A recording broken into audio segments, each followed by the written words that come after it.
Hello there, kia ora. As we go into this year's local body elections, there's a few media tricks that we should all be aware of when it comes to how media can influence voters' perceptions.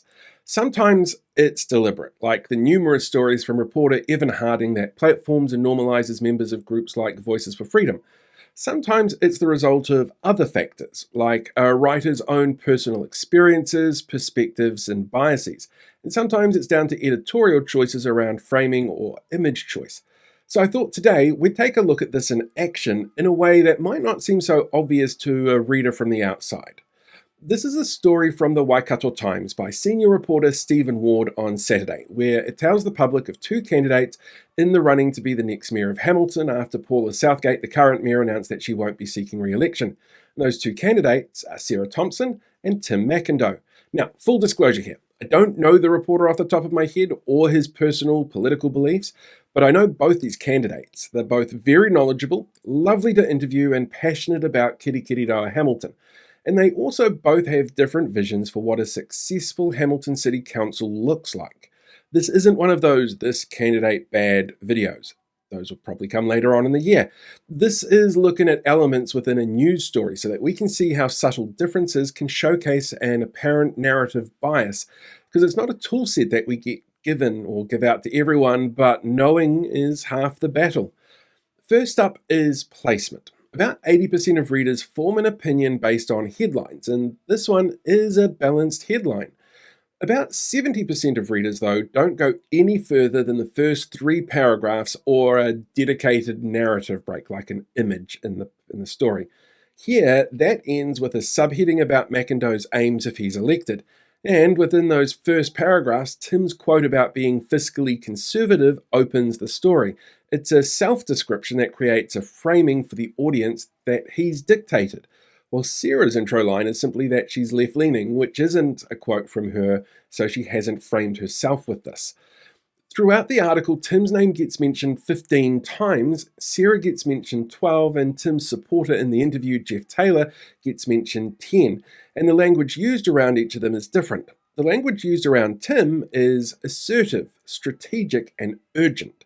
The language around Sarah is collaborative, thoughtful, and empathetic, with Tim's leadership style being framed as experienced and collaborative, while Sarah's is framed as hands-on, strategic, and dealing with issues on a case-by-case basis. The language around policy focus for Tim is about fiscal conservatism and cost-cutting, while for Sarah it's sustainable savings, infrastructure, and community well-being. And these traits are in line with the place on the political spectrums that these candidates occupy.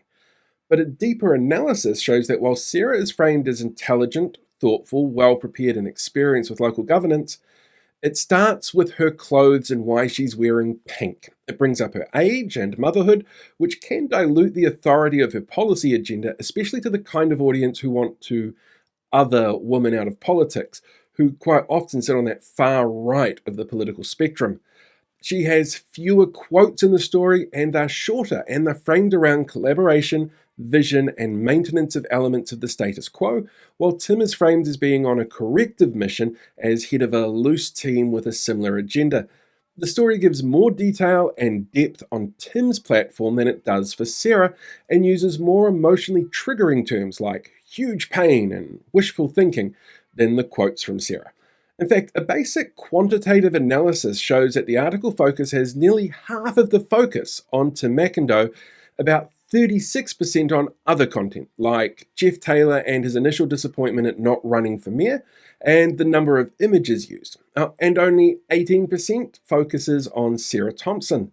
It frames Tim as the main character by devoting more space and putting him first within that space with a stronger focus on policy and partnership plans than they have with Sarah, while the story has twice as many images of McIndoe and Taylor than of Sarah, and never once brings up the colour choice of his clothes, the fact he hasn't been on council for a full term after being elected in the by-election to replace Ryan Hamilton in 2024, or, his role as a parent. Now, none of this analysis is saying either candidates are good or bad choices for voters, but I hope you can use it to see how media bias isn't always clear, and that it adds to the importance for voters to get really informed from multiple sources about who they're voting for in October. Because the more informed voters are, the better they are at voting and representation that really represents them.